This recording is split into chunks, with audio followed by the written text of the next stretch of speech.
नमस्कार। आज की वीडियो में आपका स्वागत है। आज हम करेंगे कक्षा 9वीं का चैप्टर नंबर 9 समांतर चतुर्भुज व त्रिभुजों के क्षेत्रफल की प्रश्नावली 9.2 के क्वेश्चन नंबर 3 से आगे। तो चलिए करते हैं प्रश्नावली 9.2 का क्वेश्चन नंबर 4। क्वेश्चन नंबर 4 देखिए क्या है कि आकृति में P समांतर चतुर्भुज ABCD के अभ्यंतर में स्थित कोई बिंदु है। दर्शाइए कि एरिया APB जमा एरिया PCD बराबर 1/2 एरिया ABCD। और दूसरा पार्ट इसका सिद्ध करना है कि एरिया APD जमा एरिया PBC बराबर एरिया APB जमा एरिया PCD। जिसने पहले पार्ट को नहीं देखा है इस वीडियो के, तो उनको बता दूं कि area AR means area means यहाँ क्षेत्रफल के सिंबल है। तो चलिए करते हैं क्वेश्चन नंबर ये 4 का सॉल्यूशन यानी हल। तो देखिए दिया क्या है हमें कि समांतर चतुर्भुज जो है P बिंदु उसके अभ्यंतर में स्थित है। तो हमने लिख दिया P समांतर चतुर्भुज ABCD के अभ्यंतर में स्थित कोई बिंदु है। हमें दो पार्ट सिद्ध करने हैं। पहला पार्ट है एरिया APB जमा एरिया PCD बराबर 1/2 एरिया ABCD, और दूसरा पार्ट है एरिया APD जमा एरिया PBC बराबर एरिया APB जमा एरिया PCD। तो देखिए सबसे पहले ये फिगर है आपके सामने। इस फिगर में हम रचना करेंगे कि P बिंदु से एक रेखा खींची है QR, किसके DC के समांतर खींच सकते हो या आप AB के समांतर। तो हमने लिख लिया P से एक रेखा QR समांतर DC खींची। तो देखिए जब हमने ये रेखा समांतर खींच दी तो दो भागों में बट गया समांतर चतुर्भुज, एक ABRQ और एक QRCD में। तो देखिए सबसे पहले ऊपर वाला यदि देखें भाग, ये है ABRQ समांतर चतुर्भुज और त्रिभुज है ABP। तो देखें तो इसका जो आधार है वो AB है और दोनों एक ही समांतर रेखाओं के बीच स्थित हैं। तो हम क्या लिखेंगे कि त्रिभुज APB व समांतर चतुर्भुज ABRQ एक ही आधार AB व एक ही समांतर रेखाओं के बीच स्थित हैं। तो क्या होगा यदि ऐसा हो जाए तो हम कहते हैं कि दोनों का जो क्षेत्रफल है वो 1:2 के अनुपात का होता है, यानी त्रिभुज का जो क्षेत्रफल होता है वो आधा होता है समांतर चतुर्भुज के क्षेत्रफल से। तो इसी प्रकार देखिए नीचे वाली त्रिभुज है त्रिभुज DPC और समांतर चतुर्भुज है QRCD। दोनों एक ही आधार CD पर हैं या DC पर हैं और एक ही समांतर रेखाओं के बीच स्थित हैं। तो क्या होगा, त्रिभुज का जो क्षेत्रफल है वो समांतर चतुर्भुज के क्षेत्रफल का आधा हो जाएगा, यानी एरिया DPC बराबर 1/2 एरिया QRCD। अब देखिए हमें उत्तर में यानी जो सिद्ध करना है वो सिद्ध करना है एरिया APB जमा एरिया PCD। तो हम क्या करेंगे, समीकरण नंबर 1 और 2 को जोड़ देंगे। तो देखिए जोड़ा है हमने एरिया APB जमा एरिया DPC या PCD। देखिए क्या आएगा यहाँ से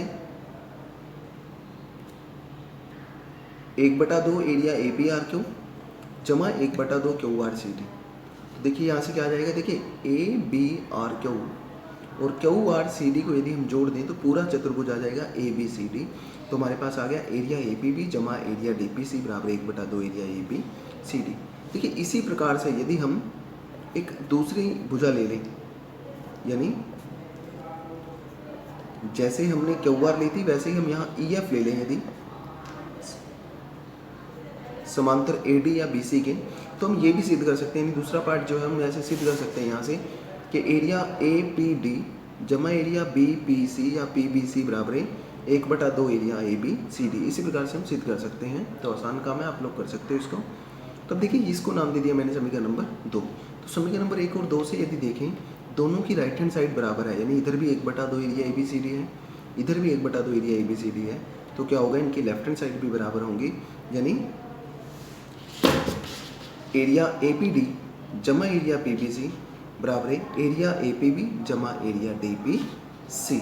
तो ये हुआ हमारा क्वेश्चन नंबर 4। तो चलिए करते हैं क्वेश्चन नंबर 5। क्वेश्चन नंबर 5 है आकृति में PQRS व ABRS समांतर चतुर्भुज हैं। X भुजा BR पर स्थित कोई बिंदु है। दर्शाइए कि एरिया PQRS बराबर एरिया ABRS, और दूसरा सिद्ध करना है हमें कि एरिया AXS बराबर 1/2 एरिया PQRS। तो चलिए सिद्ध करते हैं। दिया है, हम लिख सकते हैं कि दो समांतर चतुर्भुज PQRS व ABRS हैं। X भुजा BR पर स्थित कोई बिंदु है। ये देखिए हमने इस आकृति में ये दो चतुर्भुज हैं और X जो है वो भुजा BR पर स्थित है। दोनों पार्ट हमने लिख दिए हैं। सिद्ध करना है हमें कि सिद्ध करना है area P Q R S बराबर area A B R S और एरिया ए एक्स एस बराबर 1/2 area P Q R S.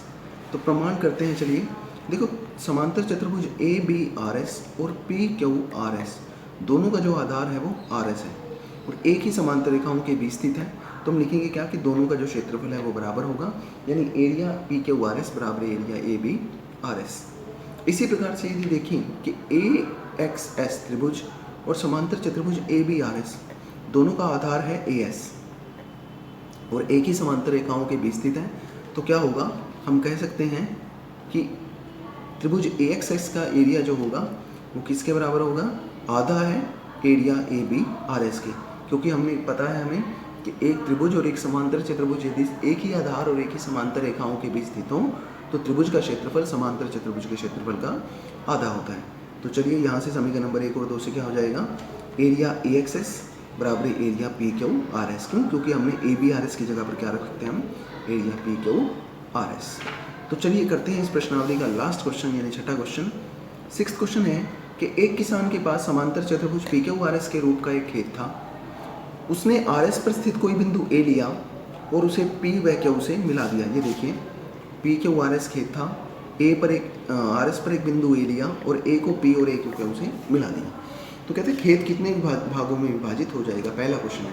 तो देखिए खेत के 3 भाग हो गए, 1 2 3, तो 3 भागों में विभाजित हो गया, पहले क्वेश्चन का आंसर। दूसरा कहते हैं इन भागों के आकार क्या हैं, तो आप देख सकते हैं कि 3 भुजाएं हैं तीनों आकारों की, तो यानी किस आकार के हो गए, त्रिभुजाकार। तो हमने लिख दिया इन भागों के आकार कैसे हैं, त्रिभुजाकार हैं। और तीसरा है वह किसान खेत में गेहूं व दालें बराबर बराबर भागों में अलग अलग बोना चाहती है, वह ऐसा कैसे करे। तो देखिए यदि हम इस आकृति से देखें तो त्रिभुज पी ए पी क्यू और समांतर चतुर्भुज पी क्यू आर एस एक ही आधार पी क्यू और एक ही समांतर रेखाओं के बीच स्थित है। तो क्या होगा, ये जो त्रिभुज का एरिया है ये बाकी के यानी पूरे समांतर चतुर्भुज के एरिया से आधा हो जाएगा, यानी आधा तो ये हो गया ए पी क्यू और बाकी का जो बच गया वो आधा। तो हम क्या कह सकते हैं कि यहाँ लिख दिया हमने एरिया ए पी क्यू बराबर आधा है area P Q R S के। तो क्या होगा, हम कह सकते हैं कि ए पी क्यू में तो वो अनाज यानी गेहूं या दाल दोनों में से एक बो सकती है और बाकी के भाग में वो दूसरा अनाज बो सकती है। तो ये था हमारा प्रश्नावली 9.2 का क्वेश्चन नंबर 6। आशा है आप लोगों को ये प्रश्नावली समझ में आई होगी। यदि किसी प्रकार की दिक्कत है तो आप मुझसे पूछ सकते हैं कमेंट में। धन्यवाद।